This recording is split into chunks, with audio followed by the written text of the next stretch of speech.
बिस्मिल्लाहिर्रहमानिर्रहीम। Dear students, अस्सलाम वालेकुम। बच्चों, अब हम क्वेश्चन नंबर 16 करते हैं। क्वेश्चन नंबर 16 में हमें कहा जा रहा है prove that n C zero plus one by two n C one plus one by two का square n C two up to so on plus one by two power n n C n is equal to three by two whole power N.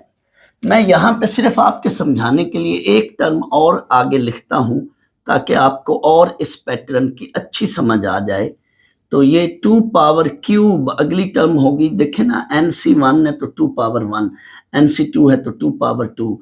अगर आप N C three लिखेंगे इससे अगली term तो two power three up to so on आगे ये चीज़ है। यानी इससे अगली टर्म मैंने ये लिख ली। ज़रूरत नहीं है, मैं सिर्फ आपको समझाने के लिए बता रहा हूँ। स्टूडेंट्स, इस सवाल को आप हूबहू बिल्कुल क्वेश्चन 9 वाले पैटर्न पे करें। क्यों या कैसे? देखो बच्चों, इधर जवाब में है 3/2 होल पावर एन, लेकिन अंदर क्या है 3/2। उधर भी होल पावर एन है लेकिन अंदर है बेस 2। इधर भी होल पावर एन है लेकिन अंदर है बेस 3/2। तो बेटा याद करें, जब आप बेशक देख लें, जब मैंने क्वेश्चन 9 कराया था तो उसमें मैंने बाइनोमियल थ्योरम का फार्मूला लिया था क्योंकि होल पावर एन है, उधर भी होल पावर एन है। तो अब मुझे बेस में आंसर में चाहिए 2 और मेरे पास बेस में है a प्लस बी पावर, तो उधर भी एन है इधर भी एन है। तो मैंने अब आंसर में 2 लाने के लिए ए को भी पुट 1 कर लिया था और बी को भी पुट 1 कर लिया था। जैसे ही आप इस फार्मूले में, बाइनोमियल थ्योरम के फार्मूले में, आप ए को भी 1 और बी को भी 1 पुट करें तो आपका ये ऊपर वाला रिजल्ट बन जाता है फौरन। और मैंने साथ, आप रिकॉल करें, यहाँ पे मैंने साथ, बेशक मेरा वो लेक्चर जाके देख लें, मैंने साथ ए की वैल्यू को चेंज करके मैंने कहा कि फर्ज कर लो एक बच्चा कहता है कि जी 2 पावर एन तो यूं भी बन सकती है कि ए को 3 ले लें और बी को -1 ले लें। मैंने कहा बिल्कुल ऐसे बन सकती है। अंदर ए की जगह 3 और बी की जगह -1 पुट करके देखें तो 2 पावर एन तो एक साइड पर बन जाएगी, लेकिन इस 3 की वजह से अंदर रकमें बदल जाएंगी, यानी अंदर ये चीज नहीं बनेगी। आप चेक कर लें, ए की जगह 3, यहां भी ए की जगह 3, तो अंदर ये राइट साइड पे ये चीज और आ जाएगी। यहां अब इस सवाल में यही काम हो रहा है, रकमें बदल गई हैं ए और बी की। यानी अब जवाब देखें ना, 3/2 है आगे, तो ये जवाब पावर एन है। पावर एन की वजह से आप लगाओगे binomial theorem. Power n hint देती है कि आप बाइनोमियल थ्योरम लगाओगे, लेकिन अब जवाब बेस में लाना है 3/2। तो ए की जगह 1 और बी की जगह 1/2 पुट कर लो तो 3/2। सर क्या टिपिकली हमें यही याद रखना पड़ेगा? थोड़ी देर वेट करें, मैं बताता हूं। आप पहले ये काम करके देख लें, पहले जवाब लाने दे, फिर एंड पे इस पे डिस्कशन करेंगे। तो बिल्कुल बच्चों, इस क्वेश्चन को मैंने उसी पैटर्न पे किया, क्वेश्चन 9 के पैटर्न पे। आपने करना क्या है, a plus b whole power n binomial theorem का फार्मूला लगा लो।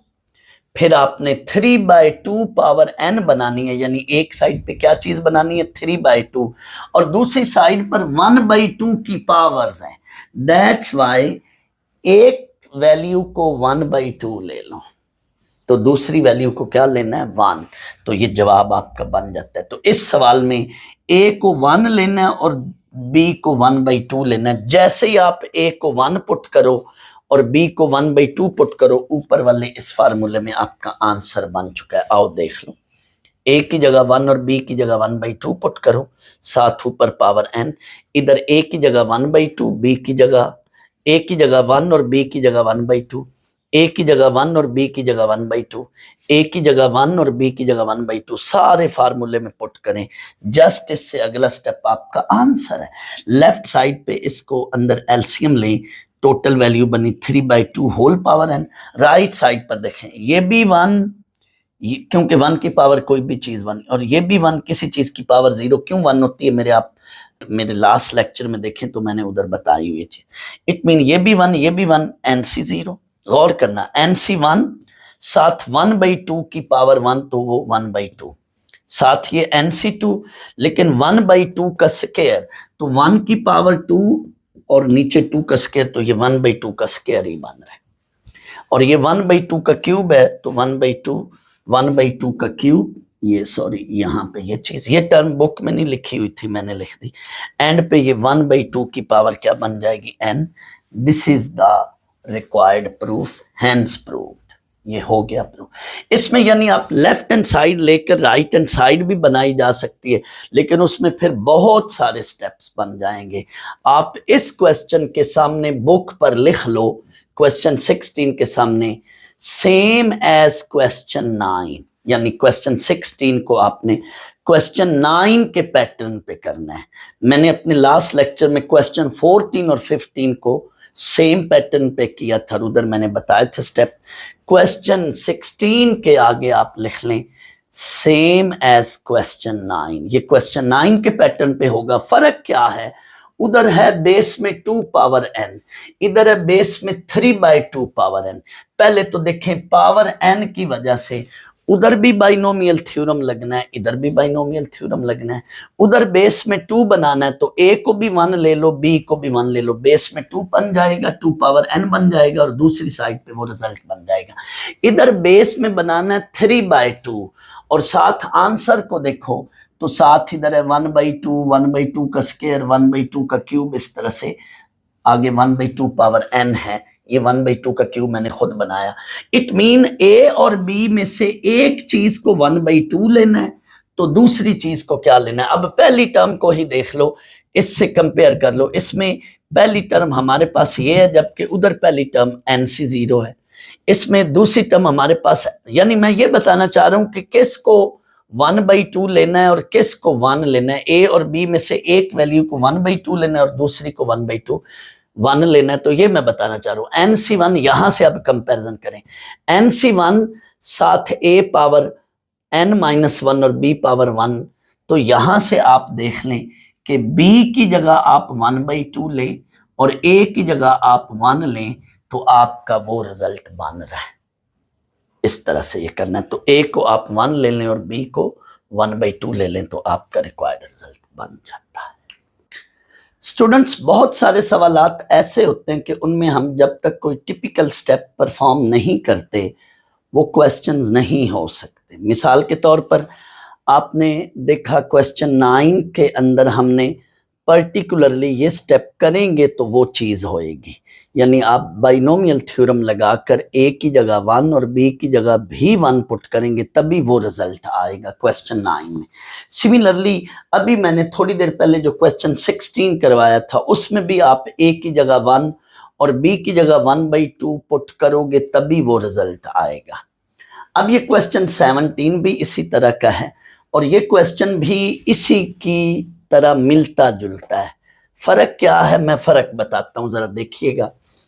इसमें भी बाइनोमियल कोफिशिएंट्स हैं, उधर भी बाइनोमियल कोफिशिएंट्स हैं रिजल्ट में, लेकिन इधर सब पे पावर 1 है, सम के अंदर सम भी है और पावर 1 भी है।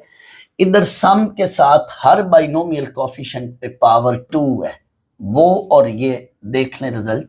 तो इसका फिर आंसर ये आ रहा है, उसका तो आंसर था ना 2 पावर n, क्वेश्चन 9 की बात हो रही, तो इसका आंसर है 2NCN, ये आंसर लाना है। तो इसमें टिपिकल स्टेप्स करने पड़ेंगे और वो क्या है, गौर कीजिएगा, सुनना है बातों को। उधर मैंने एक बार a plus b power n लिया था, क्योंकि उधर स्क्वायर्स नहीं है, रिजल्ट में पावर 1 है, तो इसलिए a plus b power n लिया था। लेकिन इधर चूंकि पावर्स 2 हैं तो 2 बार a प्लस b लेना है, सब पे स्क्वायर है ना, तो आपको एक टोटका बता रहा हूं याद करने का क्वेश्चन का तरीकाकार क्या है। तो इसमें आपने 2 बार a प्लस b लेना है। क्यों? क्योंकि एक बार लें तो बाइनोमियल कोफिशिएंट्स पे पावर 1 है, लेकिन इधर सब पे पावर 2 है, दैट्स वाई आपने दो बार लेना है a plus b into a plus b, ताकि ये स्केयर्स बने, और ये थोड़ी देर बाद स्केयर्स बनेंगे। दो बार इन दोनों पे फिर हम बाइनोमियल थ्योरम लगाएंगे और मल्टीप्लाई करेंगे, तो वो बाइनोमियल कोफिशिएंट्स क्या बनेंगे, आपस में स्केयर बनेंगे। लेकिन ये दूसरी चीज लाने के लिए बच्चों इसको मैं आइडेंटिटी बना रहा हूं, गौर कीजिएगा, a plus b power n into a plus b power n, जवाब बनेगा a plus b, basis same है, पावर्स ऐड हो जाएंगी, जवाब बनेगा a plus b power 2n। मैंने राइट पे लिखने की बजाय इसको लेफ्ट पे लिख ली। इस सवाल में बच्चों टिपिकल ये स्टेप है, यानी आपको स्टार्ट कहां से लेना है। आए अब सवाल प्रॉपर शुरू। टू प्रूव अबव, यानी ये रिजल्ट प्रूव करने के लिए we consider a plus b power 2n, या यूं भी कह सकते हैं we consider a plus b power n into a plus b power n। ये चूंकि किसके इक्वल होता है, a plus b power 2n, इससे स्टार्ट लेना है। और दूसरी बात, ये इस वक्त बेटा आइडेंटिटी है, a plus b power 2n is equal to a plus b power n into a plus b power n, यानी इसको ब्रेक करके दो बार लिखा। लेकिन मेरा जुमला सुनना है, ये बच्चों आइडेंटिटी है, इस जुमले का बहुत रोल है इस क्वेश्चन में। क्या चीज है ये आइडेंटिटी है। सर ये आइडेंटिटी क्या चीज होती है बच्चों, दो चीजें होती है, एक इक्वेशन और एक आइडेंटिटी। इक्वेशन क्या होती है, मैं ज्यादा डिटेल में नहीं जाता हूं, जस्ट इन शॉर्ट समझाता हूं। फर्ज कर लो मैं एक आपके सामने बच्चों क्वाड्रेटिक इक्वेशन लिख रहा हूं, x square minus 5x plus 6, this is a equation, this is an equation, this is quadratic equation. कोई मर्जी इक्वेशन लें जिसमें ये पावर नेचुरल नंबर हो, तो उसके लिए फाइनाइट सोल्यूशन होते हैं। और कितने सोल्यूशन होते हैं, जितनी पावर होती है उतने सोल्यूशन होते हैं। लीनियर इक्वेशन का एक सोल्यूशन होता है, क्वाड्रेटिक इक्वेशन के दो सोल्यूशन होते हैं, क्यूबिक इक्वेशन के तीन सोल्यूशन होते हैं। इसी तरह जितनी कोई पावर हो, बाई क्वाड्रेटिक या क्वार्टिक इक्वेशन जिसको कहते हैं, उसमें चार सोल्यूशन होते हैं। जितनी वेरिएबल की पावर हो किसी भी पॉलिनोमियल में, जितनी वेरिएबल की पावर हो उसके उतने रूट्स या उतने सोल्यूशन है। तो इसके बेटा दो सोल्यूशन होंगे। तो सुनना जुमला, every equation having some certain number of solution, finite number of solution, और कितने solution होंगे, जितनी उसमें पावर है। लीनियर में एक सोल्यूशन, क्वाड्रेटिक में दो, क्यूबिक में तीन, इस तरह से। तो इसके बेटा दो सोल्यूशन निकल रहे हैं, आप इसको प्रॉपरली सॉल्व करो, इसकी मिड टर्म ब्रेक बनाओ, फिर एंड पे फैक्टराइजेशन हो जाएगी और फिर आपके पास दो सॉल्यूशंस निकलेंगे। आप इन सॉल्यूशंस को पुट करो इस इक्वेशन में, तो ये जो है आंसर 0 आएगा। This is equation. अब मैं बेटा ले रहा हूं आइडेंटिटी, गौर से सुनिएगा। This is x minus 2 into x plus 2, this is identity. Left hand side is equal to right hand side. अगर किसी चीज की left hand side and right hand side equal हो तो वो आइडेंटिटी होती है। इसलिए अक्सर जो आपने ट्रिग्नोमेट्रिक क्वेश्चन किए हैं उनमें ज्यादातर वो आइडेंटिटी बोलता है, जैसे sine 2 theta that is equal to 2 sine theta cos theta, left hand side equal to right hand side, इसको आइडेंटिटी कहते हैं। तो ये भी आइडेंटिटी है, लेकिन आइडेंटिटी में इनफिनिट सोल्यूशन होते हैं। आइडेंटिटी को हर एक्स की वैल्यू सेटिस्फाई कर रही होती है। दिस इज आइडेंटिटी, इसमें जो मर्जी एक्स पुट करें वो इसको सेटिस्फाई करेगा, बट इसको सिर्फ यही दो वैल्यू सेटिस्फाई करेंगी और कोई नहीं वैल्यू सेटिस्फाई करती है। सो identity is an expression in which left hand side is equal to right hand side and it having infinite solution। Identity में इन्फिनिट सोल्यूशन होते हैं, ये एक तरह की आइडेंटिटी है, बट मैं इधर सोल्यूशन की बात नहीं करूंगा। Identity is an expression in which left hand side is equal to right hand side. मैंने ये जुमला इधर क्यों बोला है, इस जुमले का एक मकसद है, इसलिए मैंने ये बोला। अब आए आगे चलते हैं। अच्छा, मैंने आइडेंटिटी के अंदर कंपेयरिंग कोफिशिएंट्स करने हैं और किसकी पावर के, b पावर n के कोफिशिएंट्स कंपेयर करने हैं। ये एक आइडेंटिटी है। मैंने इसमें b पावर n के कंपेयरिंग कोफिशिएंट्स करने। आप याद करें पार्शियल फ्रैक्शन, आपने मैट्रिक क्लास में पार्शियल फ्रैक्शन पढ़ा था। उधर हम क्या करते थे, कुछ जो हमारे पास इस तरह की, फर्ज कर लो कोई इक्वेशन आ जाती थी कि इधर हमारे पास यूं होता था, तो हम फिर क्या करते थे, हम कंपेयरिंग कोफिशिएंट्स करके ए बी या सी निकालते थे। तो फर्ज कर लो एक्स स्क्वायर का कोफिशिएंट कंपेयर करें तो इधर b है एक्स स्क्वायर का कोफिशिएंट और इधर -6 है, because it is identity. Partial fraction में भी जो एक्सप्रेशन बनता था मल्टीप्लाई करके, वो आइडेंटिटी होती थी, और आइडेंटिटी का मतलब है left hand side is equal to right hand side. So यहां हम b को -6 पुट करें तो ये और ये इक्वल होंगे, a को 2 पुट करें और c को 7। तो बेसिकली हम कंपेयरिंग कोफिशिएंट को के अंदर यही काम कर रहे होते थे कि right hand side will be equal to left hand side if a equal to 2, b equal to -6 and c equal to 7। आप इधर ये वैल्यूज पुट करें तो left hand side equal to right hand side बन जाएगी। तो हम basically partial fraction में भी आइडेंटिटी होने की वजह से ये हम कोफिशिएंट कंपेयर कर रहे होते थे। इस सवाल में मैंने बच्चों b पावर n का कोफिशिएंट कंपेयर करना है। टिपिकल 2 बातें इस सवाल में याद रख लें, 2 बातें। एक ये b पावर n के कोफिशिएंट्स को कंपेयर करना, और दूसरी एक बात और है।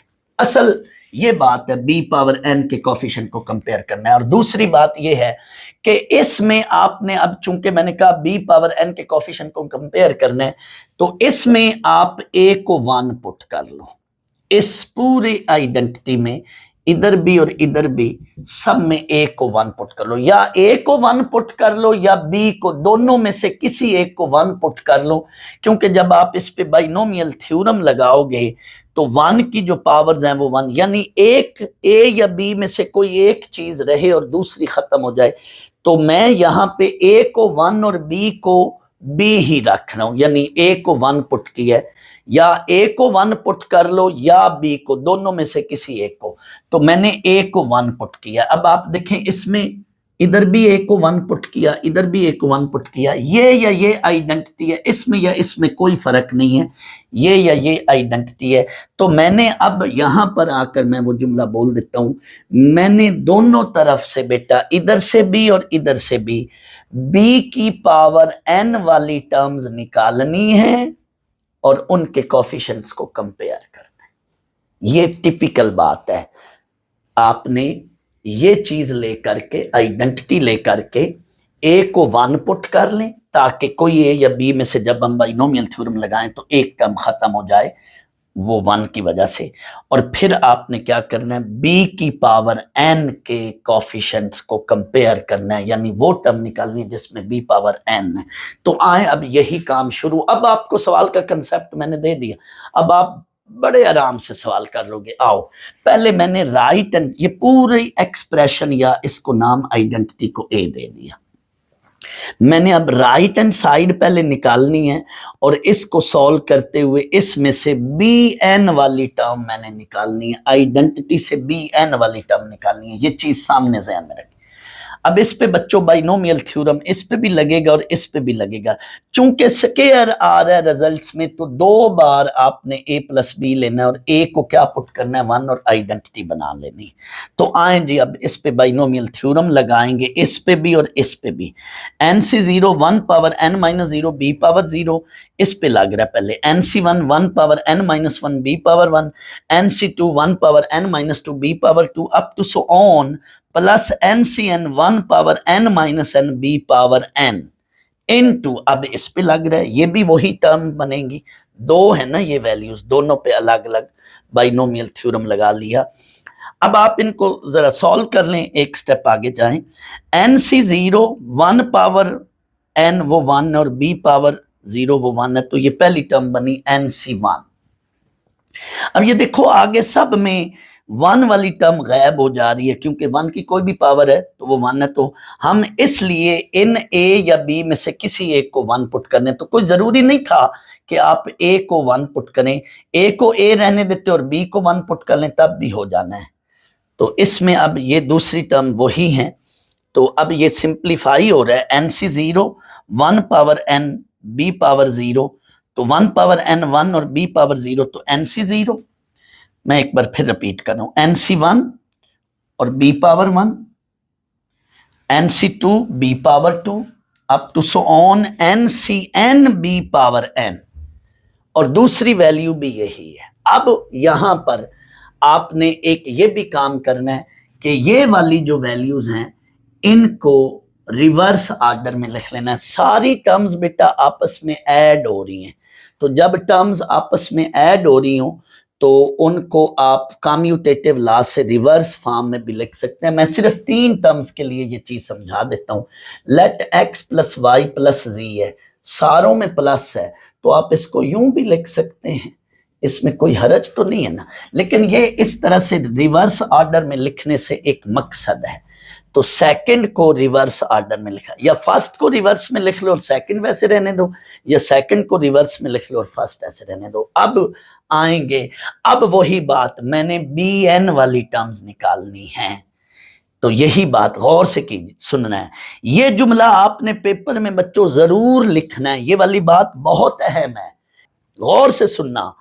हर टर्म को, इधर वाली हर टर्म को उनसे मल्टीप्लाई करना है, लेकिन सिर्फ आपने बी एन वाली टर्म्स को रखना है। कौन सी? बी एन वाली टर्म्स को रखना है। ये देखो, मल्टीप्लाई टर्म्स अमंग देमसेल्व्स, इन टर्म्स को मल्टीप्लाई करना है, and writing only those terms which involving b power n, जिसमें बी पावर एन आ रहा है, एंड नेग्लेक्टिंग अदर टर्म्स। सिर्फ इनको मल्टीप्लाई करके सिर्फ आपको वो टर्म्स रखनी हैं जिनमें बी पावर एन है। क्यों? थोड़ी देर पहले मैंने कहा था this is identity, this is identity, और मैंने जो है आइडेंटिटी में से कंपेयरिंग कोफिशिएंट्स करके ये रिजल्ट बनाना है।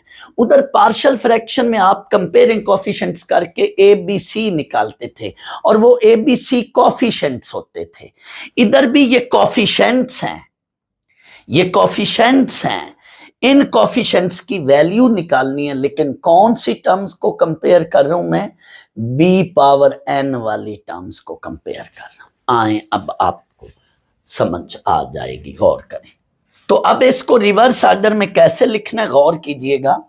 ये बी पावर एन साथ एनसीएन, मैंने एक दो पिछली टर्म इससे और भी लिखनी है, और पिछली टर्म लिखने के लिए आपने क्या करना है, ये 2 है पीछे, जैसे जैसे यूं जाने ना, जैसे जैसे पीछे जाते एक एक नंबर काम हो रहा है, तो इससे पिछला नंबर यहां क्या होगा, NCN minus one, NCN minus one, और b की पावर n है तो उसके साथ b की पावर क्या होगी 2। जो नीचे नंबर है ना वही b की पावर है, तो नीचे n है तो b की पावर n, नीचे n माइनस वन है तो b की पावर n माइनस वन। फिर उससे पिछला नंबर क्या होगा, NCN minus two, b power n minus two. ये ऐसे जरूर लिखना और अच्छी समझ आएगी। रिवर्स ऑर्डर में लिखा है, यानी लास्ट टर्म फर्स्ट बन जाएगी, सेकंड लास्ट टर्म सेकंड बन जाएगी, थर्ड लास्ट टर्म थर्ड बन जाएगी, और इधर फर्स्ट टर्म लास्ट बन जाएगी, सेकंड टर्म सेकंड लास्ट बन जाएगी, थर्ड टर्म थर्ड लास्ट बन जाएगी। ये रिवर्स ऑर्डर में। अब इनको बेटा मल्टीप्लाई करना है। अब वो बात आ गई है, वही बात, multiply the terms among themselves, इनको मल्टीप्लाई करना है। और ये वाली बात, multiply the terms among themselves and writing only those terms which involve b power n, मैंने बी पावर एन वाली टर्म्स को रखना है, एंड नेग्लेक्टिंग अदर टर्म्स। ऐसा मैं क्यों कर रहा हूं? बेसिकली आप याद करें, थोड़ी देर पहले मैंने बताया था कि बेटा पार्शियल फ्रैक्शन में आइडेंटिटी होती थी, left side is equal to right side, और उसमें हम ए बी सी जो कोफिशिएंट्स होते थे एक्स स्क्वायर के या एक्स के या एक्स क्यूब के जो कोफिशिएंट्स होते थे, उन कोफिशिएंट्स को निकालने के लिए हम फाइनली क्या करते थे, कंपेयरिंग कोफिशिएंट्स करते थे। इधर भी ये जो रिजल्ट्स में आ रही ना चीजें, ये कोफिशिएंट्स हैं, इन कोफिशिएंट्स को की वैल्यूज निकालने के लिए हम इधर भी क्या करेंगे, कंपेयरिंग कोफिशिएंट्स करेंगे। तो पावर बनाकर कंपेयरिंग कोफिशिएंट करेंगे। कौन सी पावर, b पावर n बनानी है।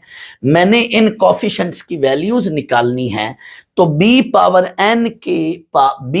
n वाली टर्म के कोफिशिएंट्स निकालने हैं। तो यहां बेसिकली b पावर n वाली टर्म निकालकर उसके कोफिशिएंट को कंपेयर करना है। तो पहले मैंने राइट हैंड साइड पर काम कर रहा हूं, क्योंकि असल ये राइट हैंड साइड पर थोड़ा सा लेंथी काम है। लेफ्ट साइड से भी मैंने बी एन वाली टर्म निकालनी है, लेकिन वो बड़ी छोटी वैल्यू होगी, चेक करना लेफ्ट साइड से। असल में इन दोनों पे बाइनोमियल थ्योरम लगा के ये रिवर्स फॉर्म में बनाकर अब मल्टीप्लाई करना। लेकिन ये टिपिकल बात है, ये टिपिकल स्टेप है।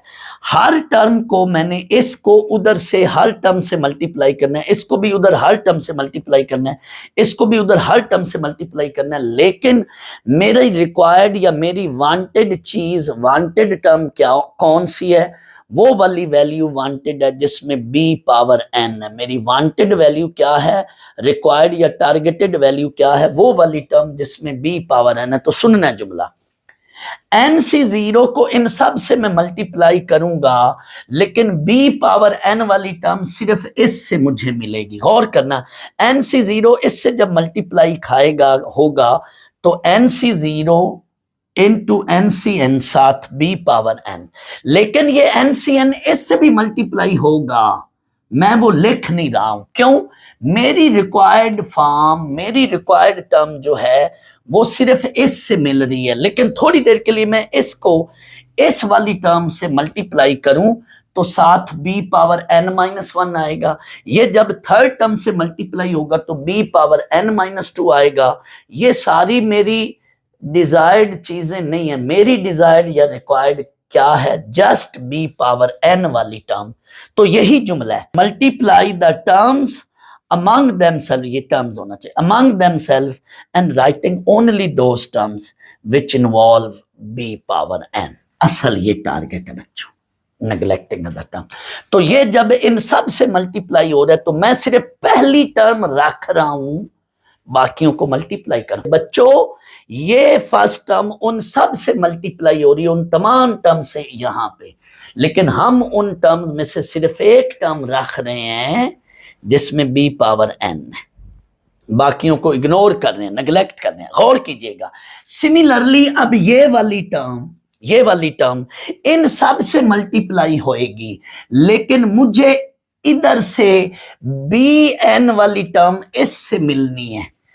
ये फर्स्ट टर्म से भी मल्टीप्लाई होगी, ये सेकंड टर्म से भी इधर से मल्टीप्लाई होगी, ये थर्ड से भी मल्टीप्लाई होगी, लेकिन बाकी सब में b पावर n नहीं बन रहा। कैसे, ये देखें, जब मैं इसको इस फर्स्ट टर्म से मल्टीप्लाई करूंगा, फर्ज कर लो मैं इसको इससे मल्टीप्लाई करता हूं, तो b पावर n प्लस 1 बन रही।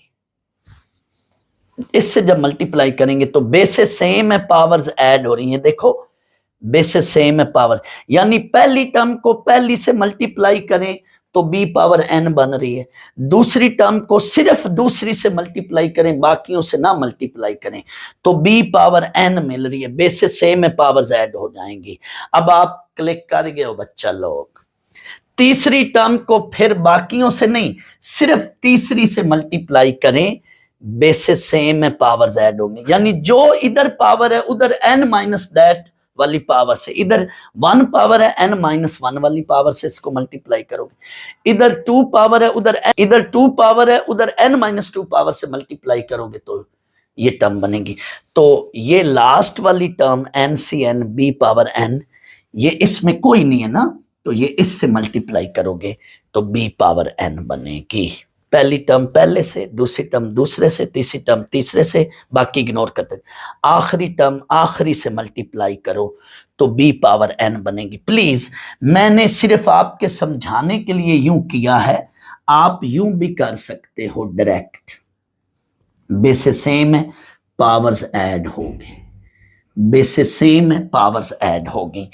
तो ये ट्रिक भी आप वैसे भी याद रख लें। इससे आगे ये आपकी होगी NC0 NCN, NC1 इधर नीचे इन्हीं का डिफरेंस लेना है n-1, NC2 इधर नीचे इन्हीं का डिफरेंस लेना है n-2। ये देखो NC0 इन्हीं का नीचे यहाँ डिफरेंस लें तो n-0 वो n है, NC1 है तो इधर नीचे इन्हीं का डिफरेंस लेना है n माइनस एन, इनका डिफरेंस लो n माइनस वन। NC1 ये n माइनस वन, इनका नीचे यानी दूसरी टर्म में इनका डिफरेंस ले ले।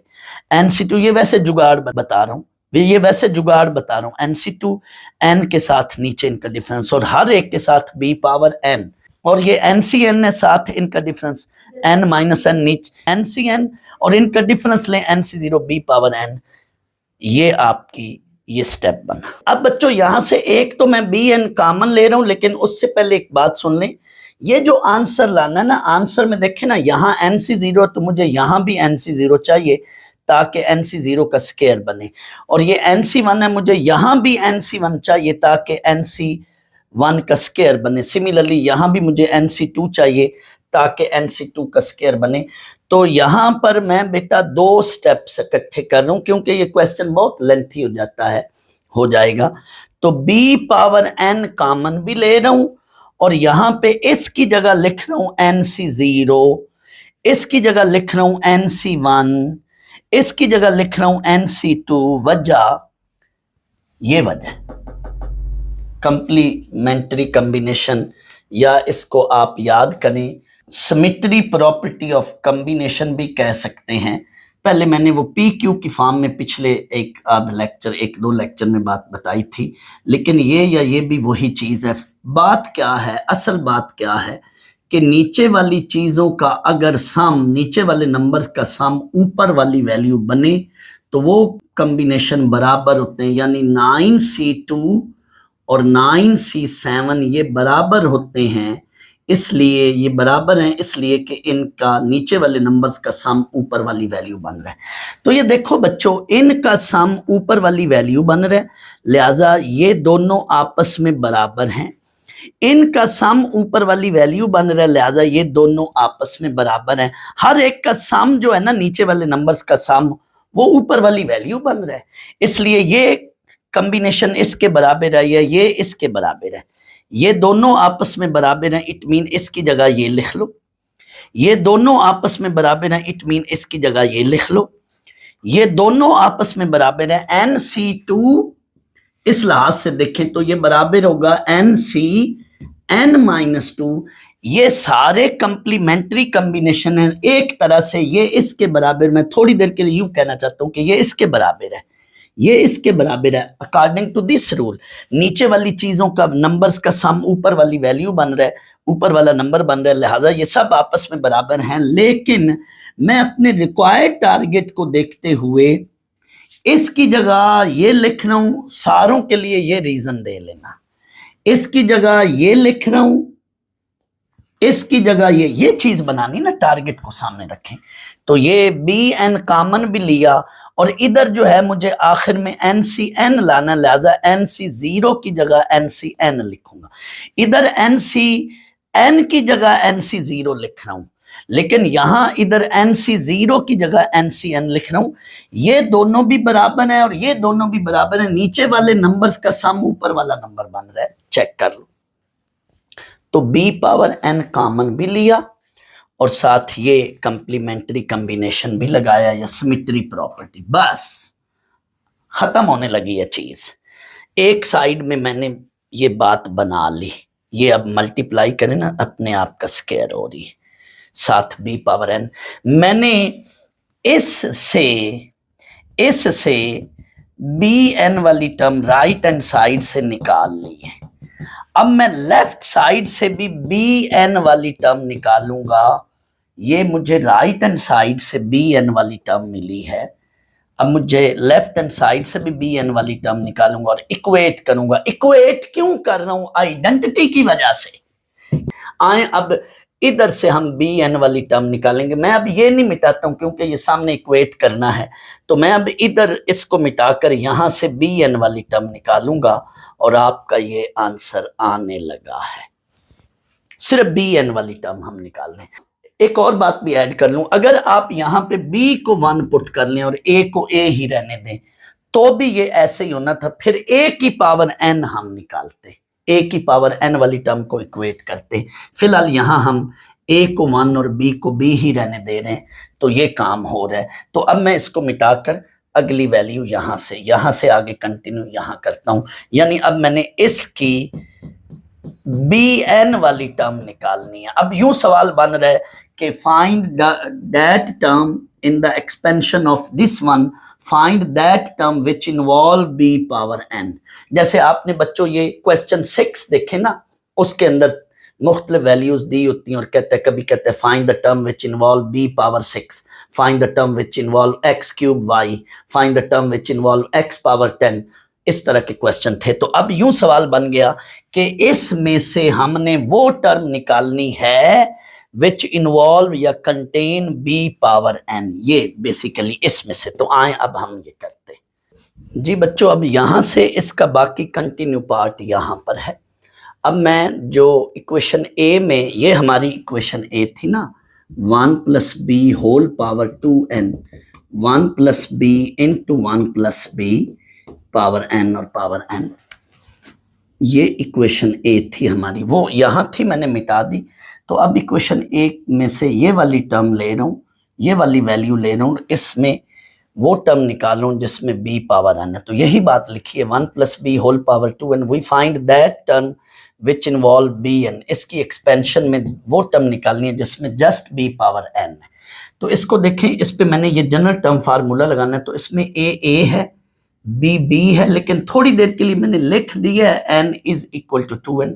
बट मेरे आप प्रीवियस लेक्चर्स देखें तो उसमें मैंने इस बात की डिटेल दी हुई है कि हम ऐसा नहीं लिखते, हम यहाँ ऐसी सिचुएशन में लिखते हैं रिप्लेसिंग n विद 2n। बहरहाल थोड़ी देर के लिए मैंने लिख दिया, आप इसको थोड़ी देर के लिए मान लें।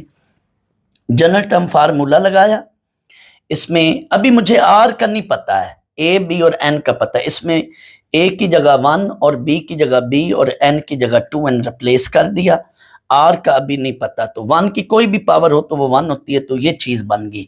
बट मुझे चाहिए वो टर्म जिसमें b पावर n आए। ये तो ऐसी टर्म है जिसमें b पावर r है, मुझे चाहिए वो टर्म जिसमें b पावर n आए। तो याद करें, उसमें फिर हम इक्वेट करके कहते हैं r is equal to n। बहरहाल ये बात मैंने नहीं लिखी, मैंने डायरेक्ट लिख दिया, for term involving b power n put r is equal to n।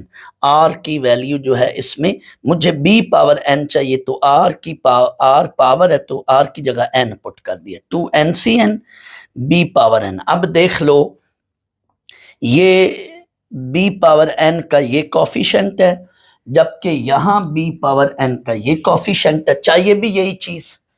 So comparing the coefficient या equating the coefficient of b power n from equation 1 2, ये कंपेयर कर लो। इधर इसका ये कॉफिशेंट है, ये मैं लेफ्ट पे लिख दिया है। इधर आगे जगह थोड़ी थी, इक्वल आगे राइट पे लिखना था, लेकिन वो नीचे लिख दिया, और ये इसका कॉफिशेंट है। और ये हम इक्वेट क्यों कर रहे हैं? Because of this identity. इधर से भी इस टर्म का भी, इस वैल्यू का भी बी एन वाला कॉफिशेंट निकाला, इस वैल्यू का भी बी एन वाला कॉफिशेंट निकाला, मुझे बाकी कॉफिशेंट से सरोकार नहीं है।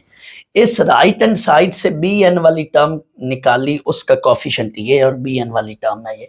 लेफ्ट साइड से भी मुझे बी एन वाली टर्म चाहिए, मुझे बाकियों से कोई सरोकार नहीं, मुझे उस टर्म से बेसिकली ये रिजल्ट मिल रहा है। दैट वाई मैं सिर्फ बी एन वाली टर्म पर ही जा रहा हूं। तो ये रिक्वायर्ड प्रूफ है। इसमें बच्चों आइडेंटिटी की वजह से हम दोनों तरफ से बी एन वाली टर्म निकाल कर उसको कॉफिशेंट्स को इक्वेट कर रहे हैं, कंपेयर कर रहे हैं बी एन वाली टर्म को, तो कॉफिशेंट इक्वल ले रहे हैं। सवाल तो बच्चों कंप्लीट हो गया, लेकिन एक बात है, एक बात पैदा होती है ज़हन में, एक सवाल पैदा होता है कि सर ये हमने ये प्रोसेस क्यों अडॉप्ट किया, वजह क्या है कि आपने सर दोनों तरफ से b पावर n लेकर ही ये प्रोसेस या ये प्रूफ क्यों किया? तो सुनना जुमला। बेसिकली बच्चों, binomial theorem is an identity. Binomial theorem formula जो है ये एक आइडेंटिटी है, यानी आप a और b एंड n को, a b एंड n को जो मर्जी वैल्यू इसमें पुट करो, लेफ्ट हैंड साइड और राइट हैंड साइड इक्वल आएगी। आइडेंटिटी की डेफिनेशन ही यही होती है ना कि it is true for all values of the variable involve in the given expression. जो भी आइडेंटिटी होती है गिवन एक्सप्रेशन के अंदर, उसमें जो भी आप वेरिएबल की वैल्यू पुट करते हो जो उसमें इन्वॉल्व है, left hand side equal to right hand side आएगी, बनेगी। तो याद करें मैंने ये फार्मूला इससे बनाया था, तो बेसिकली ये आइडेंटिटी है, इसमें ए और बी को 1 पुट करें तो ये रिजल्ट ये बन जाएगा। इट मीन ये भी फिर क्या है, आइडेंटिटी है, ये इससे बनी थी ना चीज, लिहाजा ये भी क्या है, आइडेंटिटी है। अब आए यहां पे, ये भी आइडेंटिटी है, इसको हमने बेटा बनाना है इससे, और ये भी आइडेंटिटी है, इसको इससे हमने ये चीज बनानी है, ये भी आइडेंटिटी है और ये हमने इससे बनानी है।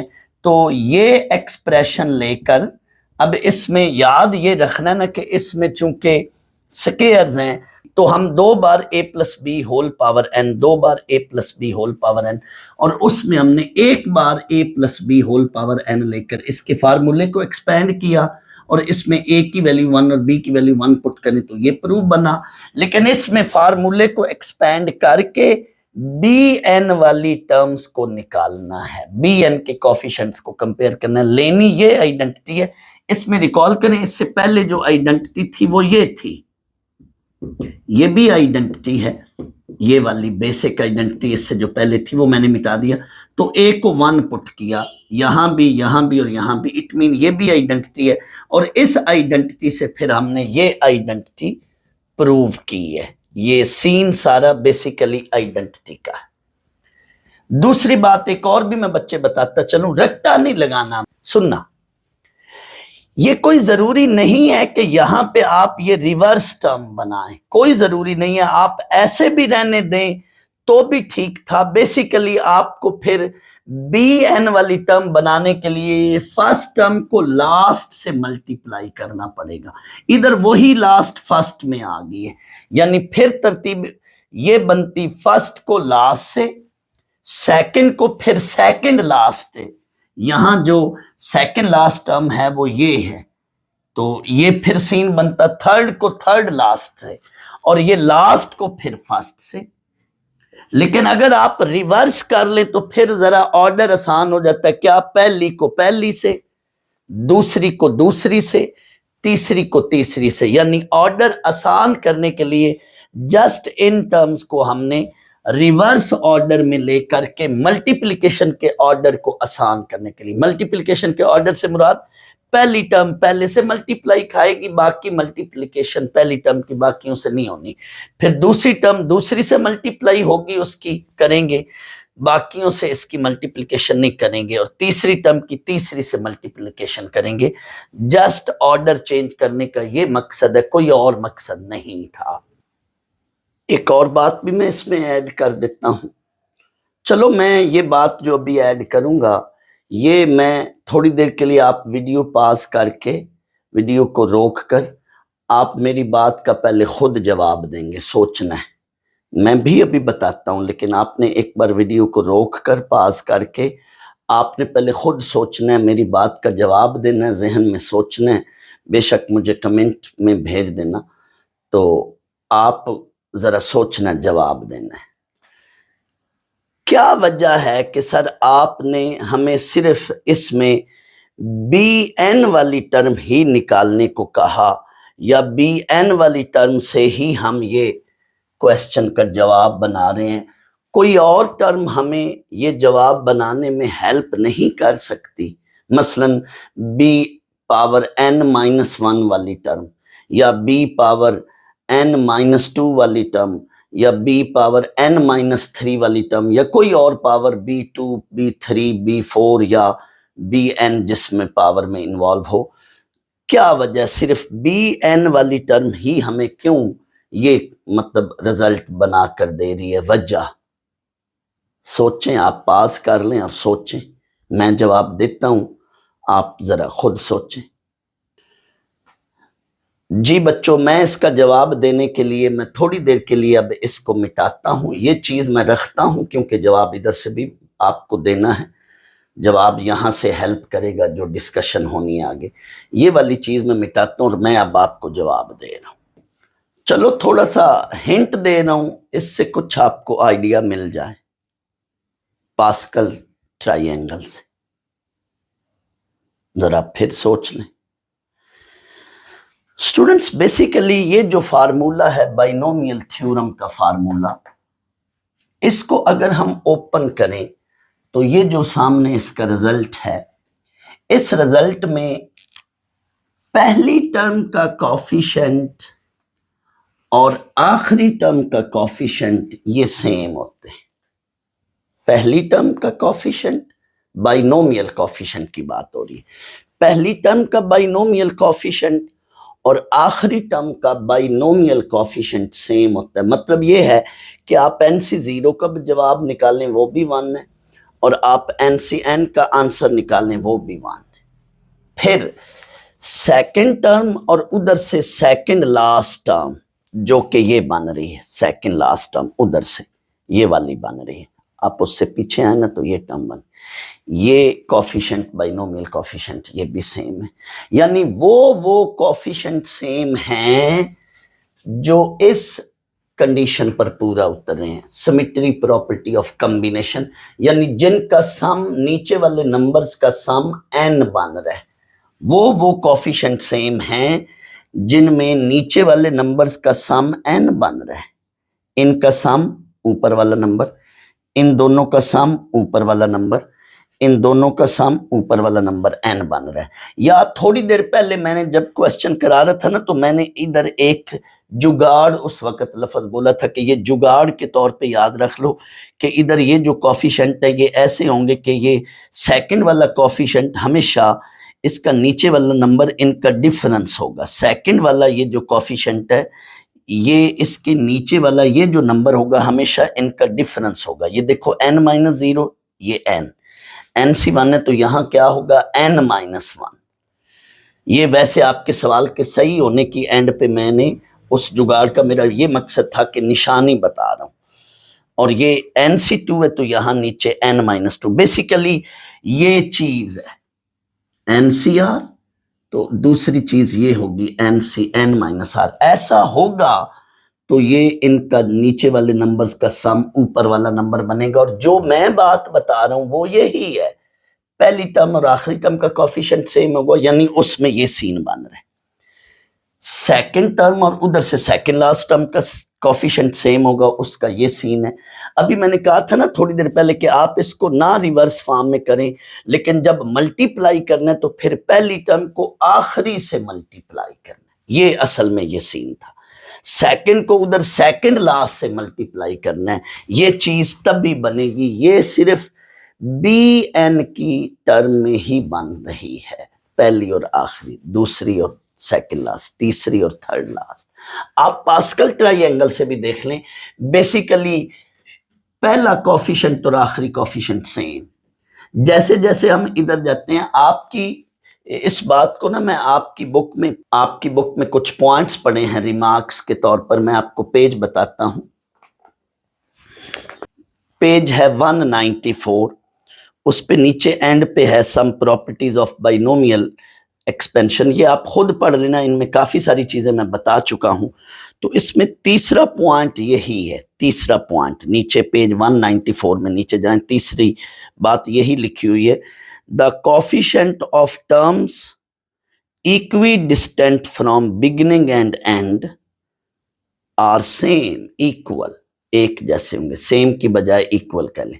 यानी कोफिशिएंट शुरू से और आखिर से इक्वी डिस्टेंट सेम होंगे। ये 1 है, ये भी 1 है, ये 4 है, उधर से एंड से 4, 1 है तो इधर भी 1 है, ये 5 है तो इधर भी 5 है, ये 10 है तो इधर भी 10, 1 1 6 6 15 15, इस तरह से। और ये पास्कल ट्राइंगल हमें बाइनोमियल कोफिशिएंट की वैल्यूज देती है। रिकॉल करें ना, आप मेरा पास्कल ट्राइंगल वाला लेक्चर सुन ले, वहां पे यही बात की थी। तो दर हकीकत ये जो हम BN वाली टर्म निकाल रहे हैं, इसके अंदर ये सीन बन रहा है, सिर्फ BN वाली टर्म ही ऐसा काम कर रही है, और कोई टर्म जो है ये इस सेकंड लास्ट से मल्टीप्लाई करेंगे, और कोई टर्म में ऐसा सीन नहीं हो रहा है। ये BN वाली टर्म के जो ये कोफिशिएंट्स हैं दोनों, ये इस बात पर पूरा उतर रहे हैं ये इसके इक्वल है, तो फिर ये चीज तभी बन रही है, तभी ये रिक्वायर्ड रिजल्ट बन रहा है। कोई आप और टर्म निकालें b power n-1 b power n-2, उसमें ऐसी सिचुएशन या ऐसा सिनेरियो नहीं बन रहा, और फिर ये चीज तभी नहीं बनेगी। ये सिर्फ उसी सूरत बन सकती है जब आप bn वाली टर्म निकालेंगे दोनों तरफ से आइडेंटिटी से। तो ये क्वेश्चन है, ये क्वेश्चन अब आपको क्लियर हो गया। मुझे बहुत सारे बच्चे कह रहे थे कि सर इस क्वेश्चन में हमें बड़े प्रॉब्लम्स आ रहे हैं, कोई ख़ास हमें कंसेप्ट नहीं मिल रहा, हमें ख़ास समझ नहीं आ रही, हम रट्टा लगाने को मजबूर हो गए। तो सर ये जल्दी से ये सवाल आप करवा दें।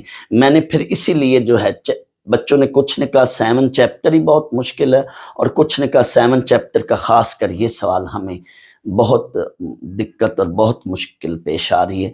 तो मैंने इसलिए चैप्टर 4 4.3 रास्ते में 4 छोड़कर 7th शुरू करवाया और 7.2 से, और मेरी बड़ी कोशिश थी कि मैं जल्दी से इस सवाल पर पहुंचूं। और मैंने बच्चों अब इस सवाल को आपको सोचें और देखें, हर एंगल से कंप्लीट किया, कहीं से कोई बात रह ना गई हो। मेरी पूरी कोशिश है कि हर तरफ से मैं इस चीज़ को कवर करूं, और अल्हम्दुलिल्लाह मैंने कवर किया है अपनी तरफ से, तो पूरी कोशिश की है। इंशाअल्लाह ताला अल्लाह पाक से उम्मीद है आपको हर एंगल से पूरा कंसेप्ट मिला है, और अब ये क्वेश्चन आपका हो गया होगा यकीन।